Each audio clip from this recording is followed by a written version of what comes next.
I'm Vanessa from the Geelong Regional Libraries, and it is my absolute pleasure to welcome you here for tonight's event with Jacinta Parsons discussing A Wisdom of Age. Yes! Yep. This is so good. Is this because we're all Geelong supporters? Anyway, we'll get onto that soon. Well... Oh my God. Sorry to interrupt. Keep going. No, I'm a St Kilda supporter. So okay, goodbye.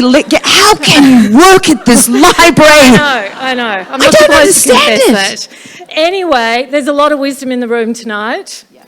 And I would also like to acknowledge the wisdom of our First Nations for over 60,000 years of land that for us here, it's the land of the Wadawurrung people of the Kulin Nation and the Gulidjan and Gadabanud peoples of the Maar Nations as the original owners of the lands on which our library services operate.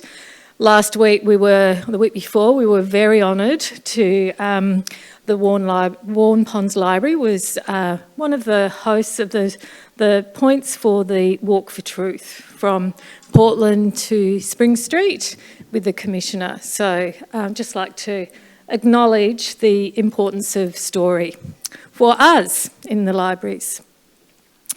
We have some housekeeping to kick off with. We'd like to let you know that this event is being recorded. It's being filmed for those who couldn't make it tonight. It will be on our YouTube channel. It is filmed from the back, so it's literally everybody's heads. But if there is any concern that you might have, please catch up with one of our events teams. On to the main event. We're delighted to welcome Jacinta here tonight. And of course, you all know Jacinta is a broadcaster, radio maker, writer, and public speaker.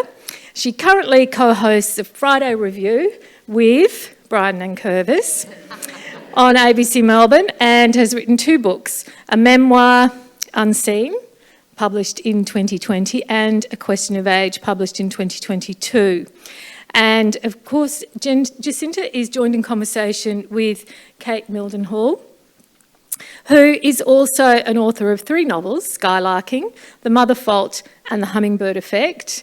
And Kate has also co-hosted a podcast, which would still be available to listen to. Does it have a name? It's called The First Time Podcast. There you go, First Time Podcast, where you have interviewed hundreds of writers, including Tim Winton, Helen Garner, Richard Flanagan and Charlotte Wood. And now you can add Jacinta to your list. That's who I've been waiting for, honestly, Vanessa. Yeah. So please join me in welcoming Jacinta and Kate in conversation. Thank you, Vanessa. Oh my goodness, JP. What a crowd. I know. I told you, Geelong, they're the hottest looking people around. This is home country, you know. They look Geelong cats. Thank you for bringing your scarves. I'm not going to say who I barrack for. Let's not talk about it. It is a delight to be up here. Not many people know this, but when I grow up, I want to be JP or Brian Nankervis so that I can just be on the radio with you. So it is an absolute delight to join JP up here. I want to start, we're going to launch straight into it. Because we haven't got much time, because you and I have spoken about this. We could talk for 3 hours. You ask your readers on the very first page of this book, you say, when you close your eyes and travel down inside, how old do you feel?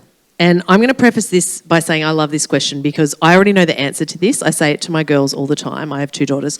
I feel 24, like straight up 24. Now, it's clear to especially the people in the front row that I am not 24, but that's how old I feel on the inside. JP, how old do you feel on the inside?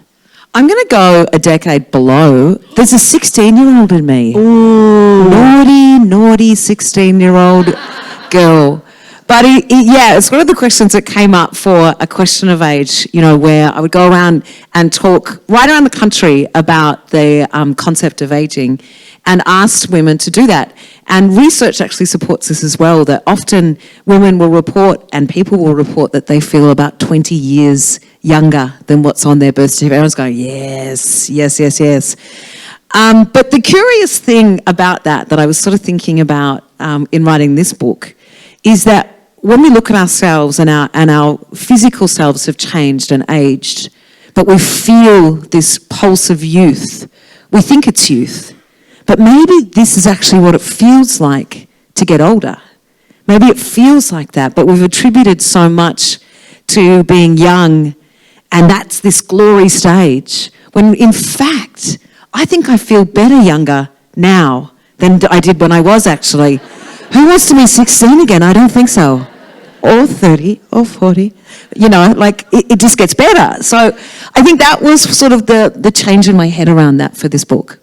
So I'm also going to deal with the elephant in the room, I guess, which you bring up in the book, which is that you and I are sitting up on stage talking about this book called A Wisdom of Age, and yet we are not potentially the eldest people in the room. We are but spring chickens, Jacinta.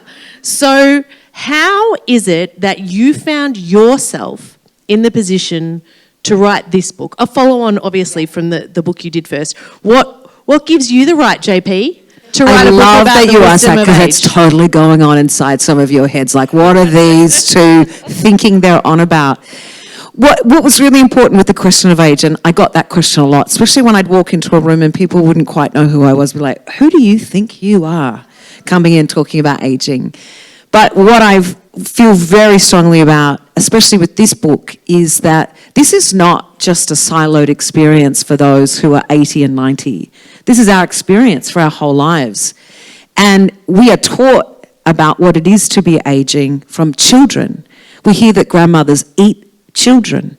You know, we hear these mythologies about what aging is, and we're told to be frightened of it. And I think very strongly that what we need to do, especially as women, and a couple of the men that are here, hello, is ensure that we are talking across generations with each other about aging. We all need to make this transition of change, of thinking about what it is. And I want to be part of that conversation as well. But this book particularly was not, I don't know anything. It's really an investigation. It's going to our elders and saying to them, can we sit down and talk, and what might I learn from you? And I learned so much. So it was more a gift to me to have that opportunity to go and speak to the women that are in this book. And I hope it is for you as well, you know, and a reflection of what you know and a reflection of what you've been told.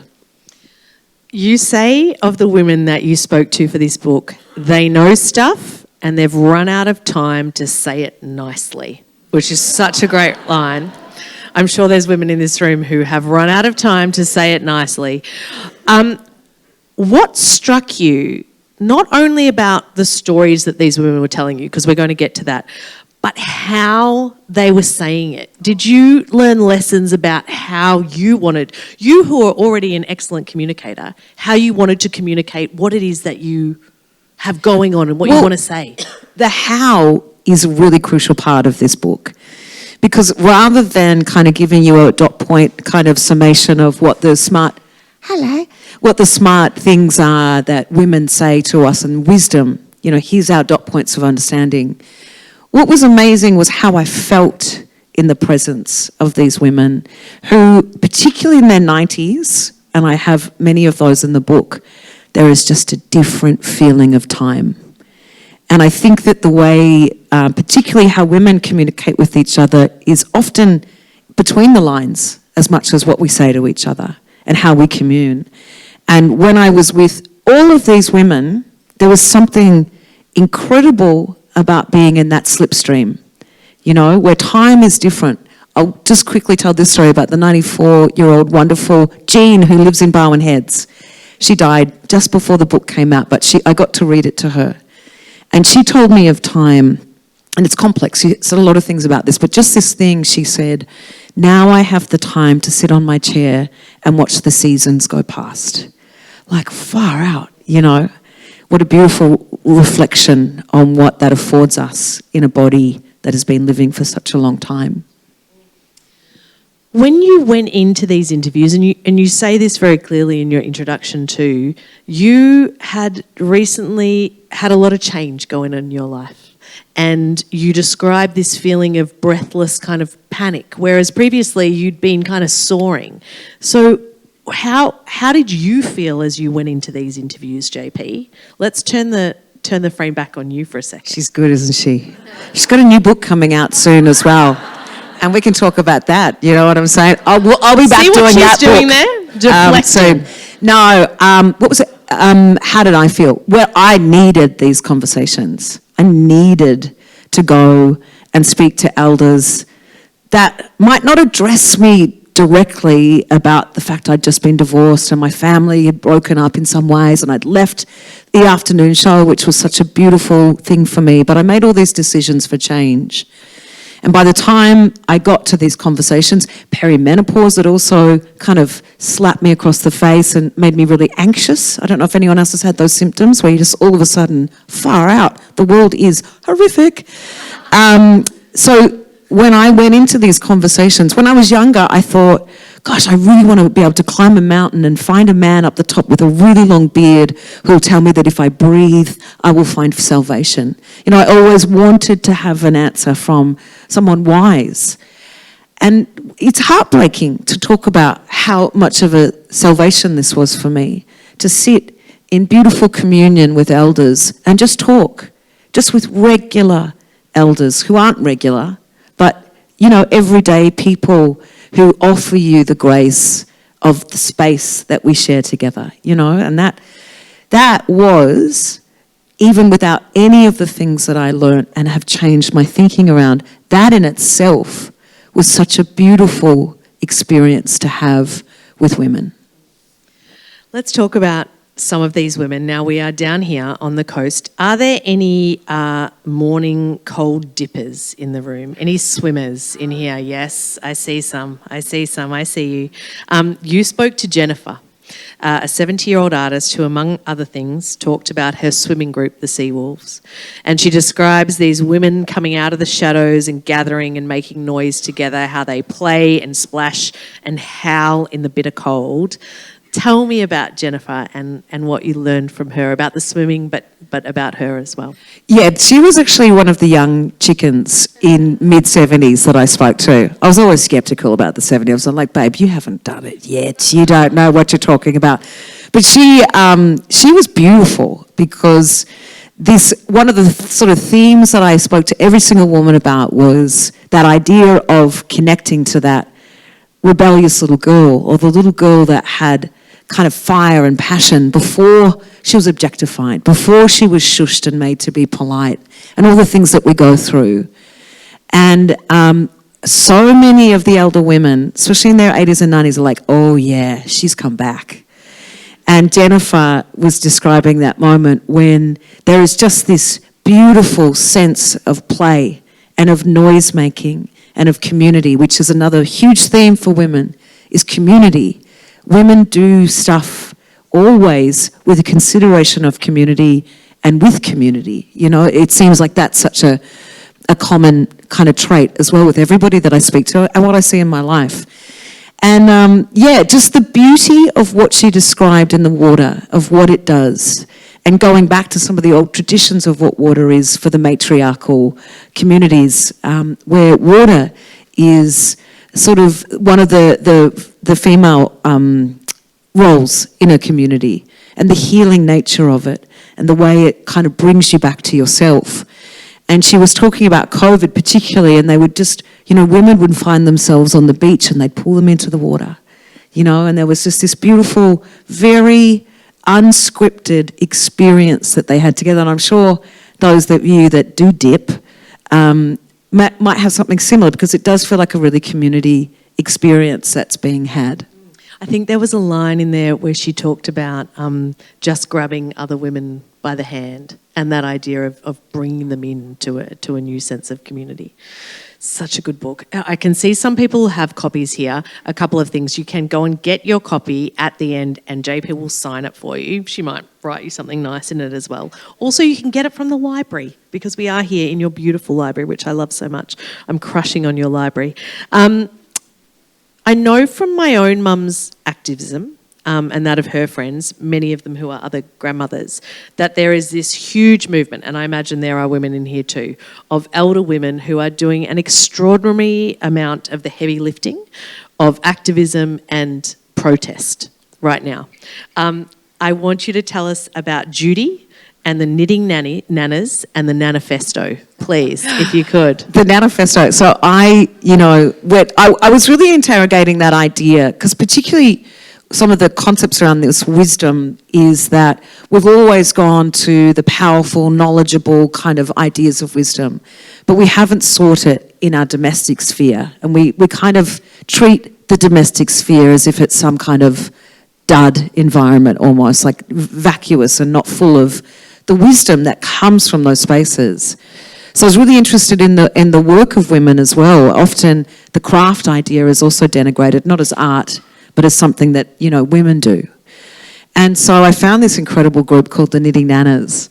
And what they do, right around, they've got loops. For those who know knitting, you know that's a good, your eyebrows went up. You know what that means, don't you? Some kind of, knitting term. Are we with me on that? Is that not a thing? Why is no one responding? Yeah, where are the loops? Where are the knitters? Loops. I don't know, I can't knit. Oh God, I've said this a few times, and this is the first time I've stopped to check whether this is correct. No knitters. Anyway, they've got places all around the country where women gather and deal with local issues. So this particular group that I spoke to, where Judy belonged to for many, many years, was looking at pushing up against coal seam gas in their environment. And what they do is they sit and they knit and they engage anyone that comes through with them. They sometimes block proceedings if required, but it's peaceful, but it's very purposeful, and it's very strong activity. And so many of the women that I spoke to were still involved in resistance. And of course we also give that credit to a lot of young people, that the young people are on the streets doing things, but actually so many, and many women described that the front lines of so many peaceful protests are held by elder women who care so much about the world that they are leaving for their children. And I just think that's another one of those kind of things that we don't spend enough time recognising when we give some really broad brushstrokes to the old lady trope, which is a very unhelpful and very inaccurate one. Tell me a little bit about the old lady trope, because there was some kind of ongoing indignities, like being called cute. You're feeling that, aren't you? Yeah. There was one woman when I went, I don't know where she was in a town hall somewhere, and we were talking just about elder speak, where it's a terminology looking at how older people are spoken to, particularly in care environments, but certainly by families, where suddenly you're a lovely lady and you're a baby. You get infantilized because the sort of, covert code there is that you don't actually understand things when you get old. So we're going to talk in a really nice way to you. And women were just talking about how humiliating that is and frustrating that feels like. And one woman got up and basically turned to the crowd and she said, "I am sick of being described as cute. I will give you cute." And it was just, and resounding agreement and applause from people who feel the same way, that infantilization of the elder woman to be some kind of oddity, some cutie thing, damn that. Where's that respect? Why are we kind of reducing that woman into something that is a baby almost? It's a really strange preoccupation that we have.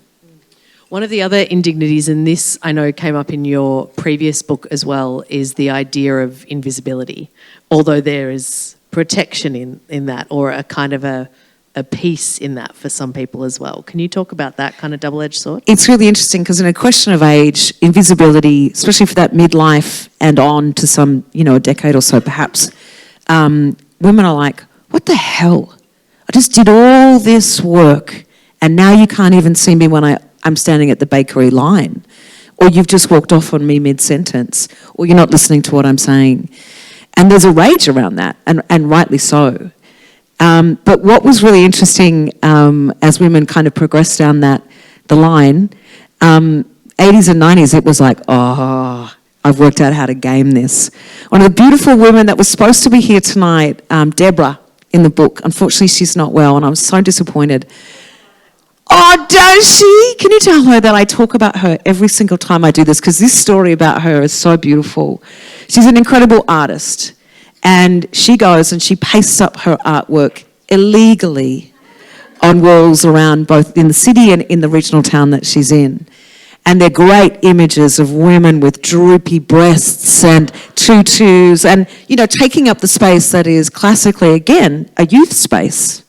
So she goes and puts her stuff there to kind of give an alternate kind of view of the world. So the first time she ever pasted up, as it's called, she put on her high-vis vest. She got her mate to come along and spot for her in case the fuzz came along. She put out some kind of council something, and they're there ready to go, nervous. And then, a little while into it, they realise, hang on, we're old women. No one sees us anyway. So she's disbanded any need for all the carry-on to try and not be noticed by the world around her, because she's like, this is the best. No one sees me anyway. So, it's just, it is certainly, and it's really important that we don't underestimate the danger of invisibility for elder women. We're looking at homelessness, we're looking at domestic violence, we're looking at a really vulnerable stage for women in this elder life, and that is essential that we don't lose sight of what true invisibility can be in terms of its danger. But there is also a life of crime ahead for all of us. We can be just going in and doing whatever we want because no one sees us anyway. JP just gave all of us permission. You spoke to Auntie Vicky, who's a UN elder, and this part, reading this part was really profound for me, I think, as another writer, and realising how vulnerable you are as a writer and interviewer when you are putting people's stories down, the kind of profound responsibility for that. And I want you to tell us about Auntie Vicky, but I want you in particular to tell us about the part, because you showed her a draft of what you'd written about her story and she pulled you up because you described her as not the sum of systemic oppression, and she said, JP, that's wrong. Can you tell us about that? It was such a beautiful and important moment, because I think maybe we've all been guilty of it. I don't know. I certainly have, is that when you are detailing someone's trauma, and her trauma is, as a First Nations woman, systemic, and it's part of cultural absolute abuse. So, you tell that story about a human, but of course she's not that stuff. She fought the Howard government to ensure that women in prison could have a vote. She's a poet, she's a writer. So when I wrote that first draft for her to look over, and which every single woman has corrected my grammar and given it back to me, she said, no, I am the sum of my trauma. And to ignore that I am not now still a woman in my 60s dying of respiratory disease as a First Nations woman, and not acknowledging that I am as a result of my trauma is not true. And it was a really wonderful opening up for me to realise almost we want to make it all nice again. But now you're this great human. She's there to say, no, don't forget that I am still embodying the things that happened to me as a child and as a young adult and as a woman. I'm still that woman. And I just thought that was such a really great moment of recognising and understanding, writing that, and having her input was just so beautiful. In that same section, you talk about the idea of coming through fire and finding grace. And grace is a word that you use so often in this book. Can you talk a little bit about that idea of where does grace come to us and how?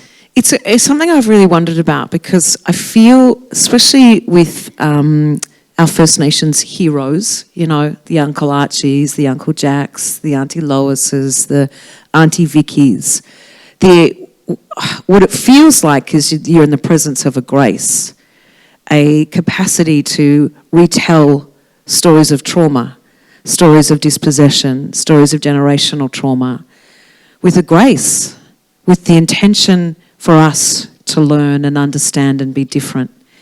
I find it just the most unbelievable characteristic. And when I was with Auntie Vicky, I sort of proposed that to her, and she was a bit like, oh, get out of it. But I spoke about it later, and I think it did actually resonate with her as something, because for her to sit with the love with me, to share a story that is of utmost trauma for the betterment. You know, that's why you tell the stories. I am gobsmacked by, I'm moved by, I am transformed by. I think we all are, aren't we? Yeah. As a self-confessed good girl up here on stage, and I don't know if you want to put your hand up to admit to kind of living by the good girl template, especially if you're a firstborn. I can see some people nodding.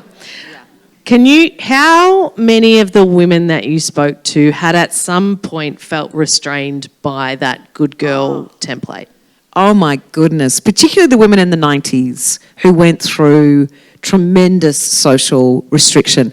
A lot of the 80s and 90-year-old women that I spoke to spoke about the freedom that Gough Whitlam gave them to go back to school. So many of them actually transformed their lives much later on, in their 50s and 60s, to realise dreams that they'd had. But the good girl is something, you know, I've written about it actually for an article coming out soon, and about how restrictive that has been for generations of women to comply to ideas of who we are. And it was wonderful to talk to these women about the difficult women. And now, especially the activists and women that just feel like they're finally saying what they want to say but don't feel like they've got to do it. They haven't got the patience for the politeness. They've got deep compassion to be kind. But this whole kind of placating the world around them has disappeared somewhat. And that idea of being a difficult woman was something that many of them felt like, oh, I'm on the right track now then. You know, I've got it now, because of that deep conditioning for so many of us to not break out of these ideas. And this is where our ageing issues come as well. We're still in that very constrained concept of what it is to be a lovely old lady. You know, what the hell is that? And pushing out against these concepts that are very pervasive in our society about what it is to be good as women. There's the idea of appearing to be good, and that's kind of social construct. And then there's this idea of some of the women you spoke to who are also coming to terms with, as Jure so beautifully said, coming to terms with the messes that I've made. And people who are looking back over a lifetime and saying, and I made mistakes and I stuffed up. What was the kind of wisdom about coming to terms with mistakes? I loved this, because it wasn't all just, this is all fantastic, because it's not. The whole point of ageing is the challenge that it brings us, you know, and the interesting human experience that it allows us to sort of find a fullness in. She's an incredible improvising drummer. She's 80 years of age. She's had an incredible life, and she's bolshy as all get out. She walks into a room and you're like, whoa, she has arrived. And she said to me, a big part of it was that her life of late, turning 80, she's been reflecting, and she talked about, and so did other women, the importance of encountering our darkness. What does it look like to actually sit with ourselves rather than sort of beside ourselves, to really sit in the darkness? Another of the women, Janet, said she went through her life to work out what's mine, what's yours, what's neither of ours. You know, how can I take accountability for the things that have happened in life and find a peace and a compassion for it? I think that's a really important part. But the fearlessness of the Jures to actually look very, very seriously at our darkness, of the things that went wrong, without a feeling that we might deconstruct as a result of that. It's actually a construction again. It's a coming home in a way, because all the darkness, all the challenges, all the fire, very much the strong message was, that is your wisdom. You know, the longer you've lived in your body, the more heat that your experience of life has provided you, that equals wisdom. You know, the challenges that you've come up against to form and a clarification of who you are. Let's talk about one of those challenges, which was illness for people and bodies not doing the thing that you want them to do. One of the women you spoke to described a friend saying to her, life's a bugger, you know, and it was just this beautiful line. In this book, JP, and in your previous work, you've written about your own experience living with chronic illness. And I want to ask how the women you spoke to reckoned with bodies that no longer were doing what they wanted them to do or what they expected of them. So hard. There's no getting around that. That is one of the fires, I suppose, that we face and the challenges that we do. And I felt sort of comfortable to come into that space with my own experience of going through, a decade where my body restricted me in anything I wanted to do, really. 10 years off a life I wished I might have had, hence why I've been a maniac since and I'm just trying to catch up. But it's a truth that there are absolutely restrictions that come to pass as our bodies break and change and morph.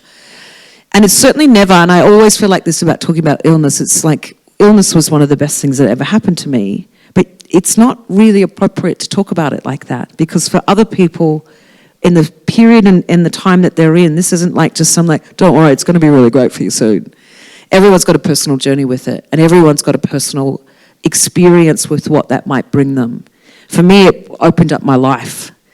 And I think it's interesting to see how it opens and closes the lives of elders as they go through that fragility of our bodies, because it's mortality that we're looking at. It's our breaking. And then, for beautiful Jean, 94, who is a reader, could no longer read because of macular degeneration. And she just talked about, I miss the paper, not simple things, because mobility is a huge issue, but, and cancer and friends dying and the experiences that we have of our body are profound. But almost the point, it's almost part of kind of how we are pushed to examine what it is that we are, beyond our body. And that's certainly, again, not to enforce that or to say that that's the way to be, but I think from the women I spoke to, that was kind of the offering that some of them were really taking up and some of them were really frustrated by. You mentioned there about the other people that we lose as well, and there is a beautiful interview and chapter that you have in there with a woman, Guo Sheng, is that how I say her name? Yeah. Guo Sheng, who is just kind of an extraordinary human in all sense of the word. I wish you could hear you saying this, because Guo Sheng doesn't know that she's an extraordinary human, nor do any of the women in this book. Yeah. I would say, hi, I'm just coming over. I've been told I should meet you by a friend of yours that got in touch with me. I don't know who you are. We're going to talk about wisdom. And 98% of those women said, oh, I have no wisdom. I've got things I want to talk to you about, but I have no wisdom. It's just, it's something we've got to change, absolutely, because what an extraordinary woman. Extraordinary woman. And the thing, I think, this long list of all the things that she's achieved in her life, but the thing that she wanted to talk to you about was the loss of her husband. And I guess I want to ask, how did those women that you spoke to at that end of their life, who had in so many ways experienced great loss. What were some of the ways that they were bringing that into the fabric of their life and reckoning with it? Guo Sheng was particularly, I think I cried for 2 weeks after I spoke to her. And, these women, as well as being scary, because they'll tell you what they think of you, just the most tender. We're talking about the loss of her husband, and I'm crying, and she's like, can I get you some chocolate? Can I help you with the pain that you're experiencing? It's actually my pain. But she went through the Chinese Revolution. This is a woman made, and she talks about being tempered as steel through that time, but the softest, most beautiful soul.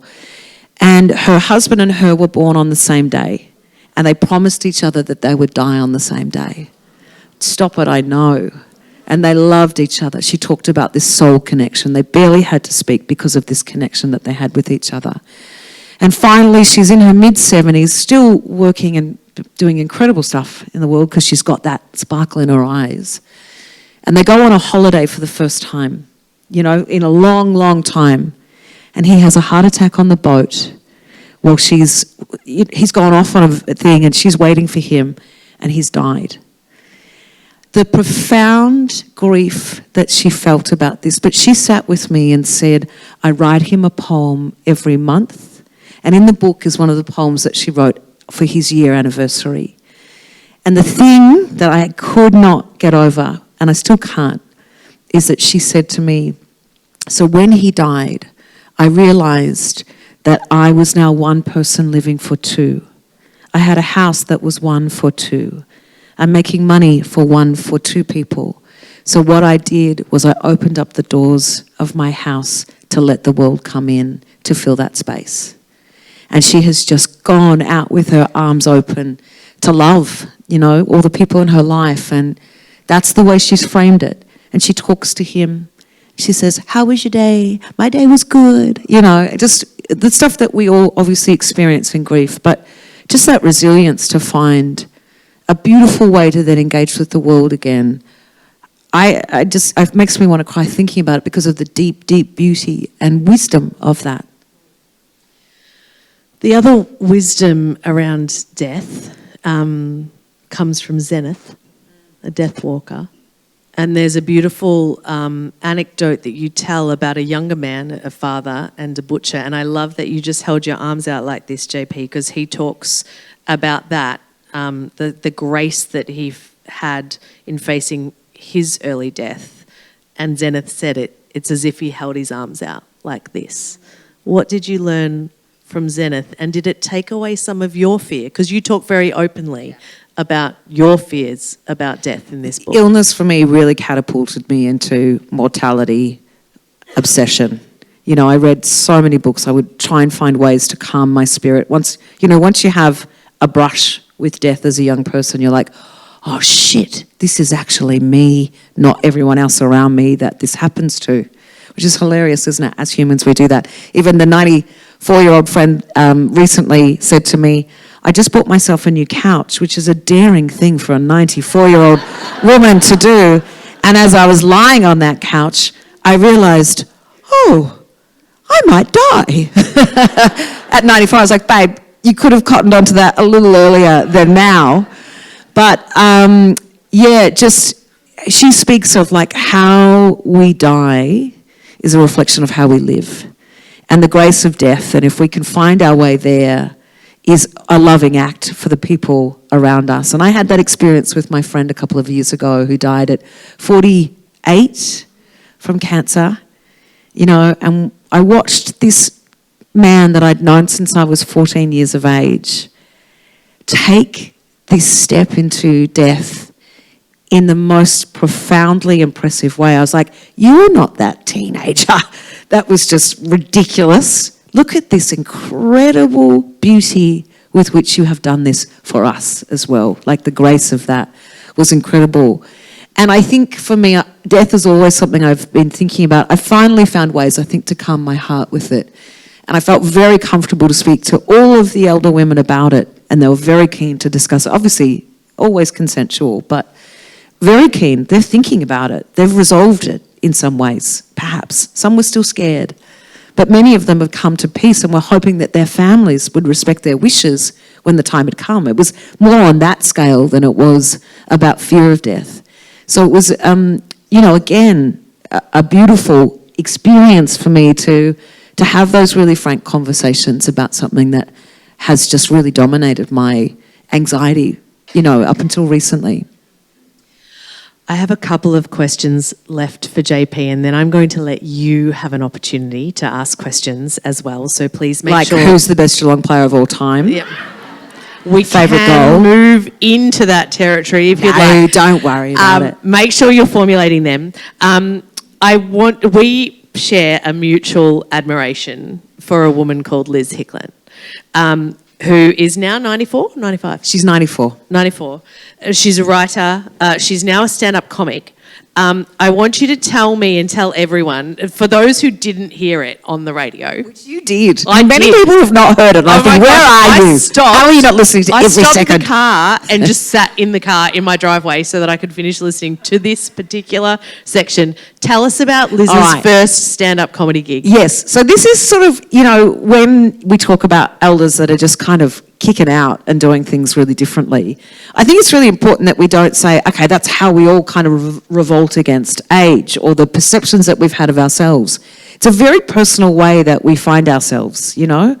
For Liz, who had grown up during the war in the UK, had been the lover of Ted Hughes before Sylvia Plath, come on, had moved to Australia, had lived, you know, a really regular life. Part of her story is that there is an enormous loss in it. And you look at this woman at 94, and what is beautiful and heartening is that you look at somebody in that space and you know what they have gone through, and they are sitting before you with twinkles in their eyes. 2 of her daughters, 7 years apart, died by suicide. Yeah, it's unimaginable. It's unimaginable. She's written a book about it, and in fact, Kiss and Cry. If you want to get it, I think it's absolutely available. And so she's also, it's all the things, isn't it? We're not just that. Although, as Auntie Vicky teaches us, we are that too. But she's also a woman who was always ready to take on a big life that she wasn't able to because of the era that she was brought up in. So anyway, we're having a chat. She says outrageous things to me all the time. And she said to me, I've got 2 things on my bucket list. There was 3, but the third one's really naughty, so I can't tell you it. It's really naughty. It's so naughty. So she said, I've got 2 things on my bucket list. One is to dance the foxtrot with an Englishman. I was like, whatever. The second one was, well, I was like, I can't help you with that. The second one, she said, I want to do my first stand-up routine now, right? And she's very funny, and her spoken word is hilarious, and she's really skilled. So I thought, I can help you with this. So I rang up Sammy J and I said, where would an emerging comic find her first gig? But she's not emerging, like she's quite established as a human, but it is her first gig. And so we booked her a gig in St Kilda at a place called Local Laughs. And on the bill that night was Claire Hooper, Limo, and other incredible comedians from, you know, New Zealand. They were trying out their material before the Melbourne Comedy Festival. So I texted her and I said, you've got a gig. And she just writes back, shit. And then we take her along and I say, look, 5 minutes, okay? We're only allowed 5 minutes. And she said, I just saw Limo. He just did 7 minutes. Why am I only doing 5 minutes? I was like, well, he has had an enormous career. This is your first gig, you know. But she gets up and she slays it, you know. Unsurprisingly, you know what you can do. I knew what she could do. She did it exactly as she should have. And, you know, she said to me recently, I have no time to die.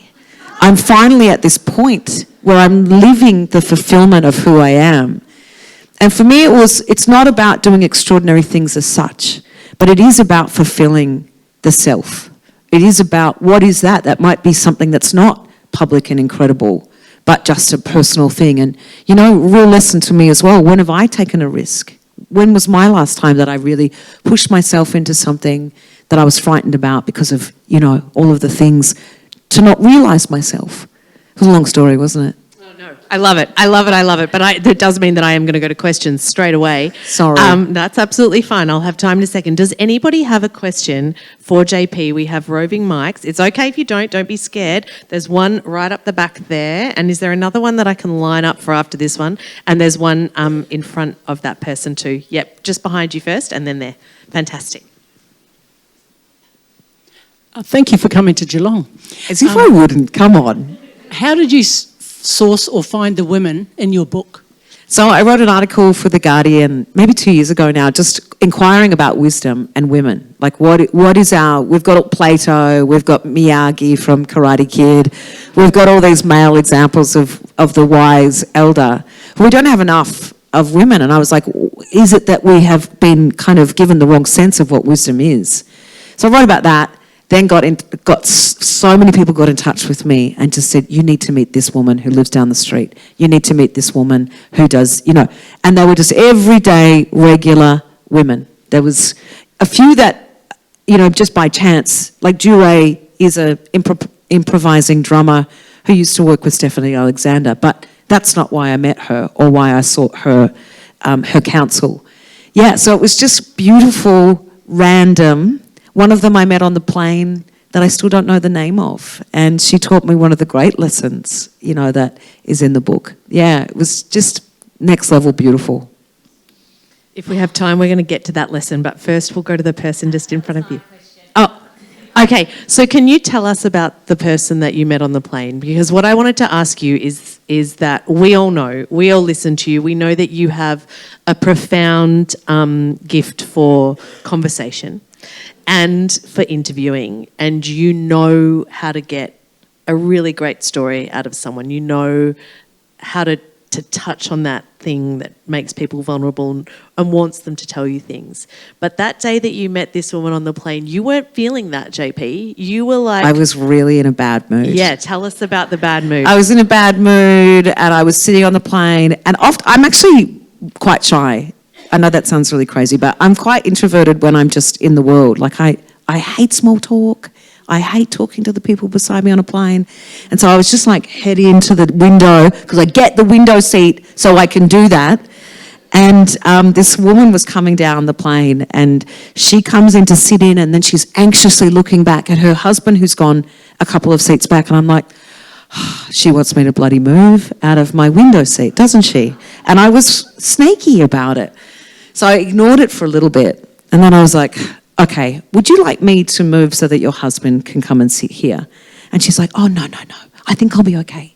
I'll be fine. And I said, is it because you're nervous? Because we could hold hands. I won't talk to you, but we can hold hands. No, I didn't say that, but we can hold hands if you would like to. And she ended up being the most bloody, incredible woman a girl could ever meet on a plane. So we started talking, and it wasn't long before I realised that likely she was experiencing dementia. She would begin a sentence and then she'd go, I don't know where this ends.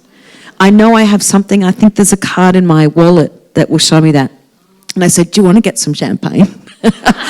So we ended up drinking champagne together. And we talked about her experience because after seeing my grandmother go through Alzheimer's, it's been one of the things I'm scared of. You know, I lost her. I felt like I lost her. And this, I mean, and it's certainly not the simplistic, it was one trip in a plane. But the way that we were able to talk with each other, because I said, do you mind if I ask questions even if we don't get to the end of the answer? And she's like, no. And I was like, I'm so really comfortable with that too. Like, we don't have to find the end of the sentence. So we just had this beautiful conversation. And again, it was just the feeling between us, you know. She couldn't remember what her son had done, but he'd done something amazing, and she'd just come back from Sydney, and hopefully we could talk to the husband to find out what it was, because it was so good. And I'm like, yes. It just reframed it for me in a way that it can be different, maybe, you know, that experience of losing the self or finding a new place. She just was comfortable. I said, are you okay? She's like, yeah, you know, I can't do anything about this. And it was just one of those, you know, good experiences for a grumpy lady on a plane to get humbled and to, you know, shut the hell up. I love it. We never want you to shut the hell up. Are there any other questions for JP down here in the front? Thank you. There's one coming. Thank you. You're going to tell us what suburb you're from. It'll be Geelong though, won't it? I am Geelong lady, and I always enjoy listening to you on Fridays. I just... You might have to go closer. 2 or 3 years ago... Might not even be on. It might not even be your problem. Right up close. Directional, like an ice cream. About 2 or 3 years ago, I think a good 3 years ago, I really enjoyed the way you listened to and then kept in contact with Mavis. Avis. Yes. Beg your pardon, sorry. No. And she was just a delight to listen to, and the way you would talk to her about everything. I was just always remembered that and admired you for that, how lovely you were with her. But we all loved her. She was a symbol for us, you know, of people that we missed and that we loved, and the simplicity of her request. Hello, darling. Can you play? You are my sunshine. And that she wanted us to come and spend her birthday with her. And when she died, I kind of got word of it a couple of days before. And when I found out that she died, I cried all weekend. And I was like, how is it possible? I've never met this woman in person. that I am grieving. I feel like crying thinking about it now. But how crucial she was to us and how important she was. And then I don't know if you know this, but when she had her funeral, I took a book down from all the listeners who sent messages in, 30 pages of text messages, and presented it to the family. And what was really beautiful about the eulogy is that we were included in it. They were talking about her on the radio and what it felt like, you know. And so I'm actually, this is a bit of a bloody whatever, but I'm writing a PhD at the moment on talkback radio and community. And she is she's one of the case studies to talk about what is it that we connect with and how do we feel love, even if we're a community that hasn't seen each other. There is love. We all feel it. Thank you for bringing her up. Yeah, she made it to 100. Remember we had the birthday party for her? Everyone cooked a cake at home. Thank you. Beautiful. I want us to, we're going to finish up in a moment so that you can go over and purchase Jacinta's book and then go over to the special table over there under that. It's not an instruction. It's just a suggestion.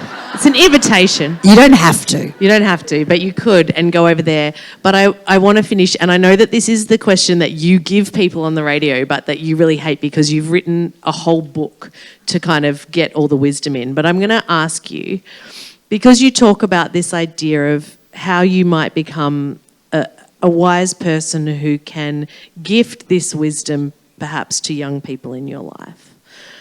What are some of the key takeaways? What are some of the lessons, Jacinta, that you now kind of embody as you go through the world, having taken the wisdom from these women? There's two standout wisdoms that came up all the time. One I hated and one I loved. The one I hated was that as women age, they described this beautiful understanding that living in uncertainty was the right way to be. To not be powerful, that kind of idea of the patriarch that knows, and it's, you know, polarized ideas that it's okay to not know the answers and to find a comfort in that. And I was like, no, that is not why I came to talk to you. I came to talk to you to find out that it's all going to make sense and it's all going to be great. That was really, really important. And the second one that I think is the answer, it could just be one word in this book, and I think it's curiosity. All the women that had sparkles in their eyes at 80, 90 were all women that had a future in their mind, whatever that future was. And they were curious about the world. And Jean, who passed away, a week before I think she made that decision, she said, but I'm still curious, so I'm not ready yet. I'm still curious. And she was in an enormous pain, before she died. But just that is, I think, the key. If we stay curious and we're open and we let ourselves take the adventure that is still afforded to us as we get older, I think that is what has really changed me. Jacinta Parsons, you say in the book, what will it take for me to transform into a woman who is luminous with wisdom? And I don't know if you feel this inside, but this book and these words are luminous with wisdom. I think we're going to get married in a minute because this is the nicest thing. It truly has. It gave me such a profound understanding of myself and some of the women around me. And I have no doubt that the audience in this room feels that too. Can you please join me in thanking Jacinta Parsons? Thank you so much. And I just want to say, Kate Meldenhall does have a book coming out in October. We might be back here in October. Do you want us to come back? In this beautiful room. Flip the lid, as they say, and do it again. And thank you so much for coming out when it's so bloody cold. We saw the temperature dropping as we were driving down the freeway here. I reckon it's 5 degrees. You are a genius for having a jacket blanket on. I know. We should have done this. I want you in my life teaching me that is how I should exist. Thank you to the entire team at Geelong Libraries. Thank you to Lynn from Torquay Books, who is here. And thank you to you all for coming along tonight. Thank you so much.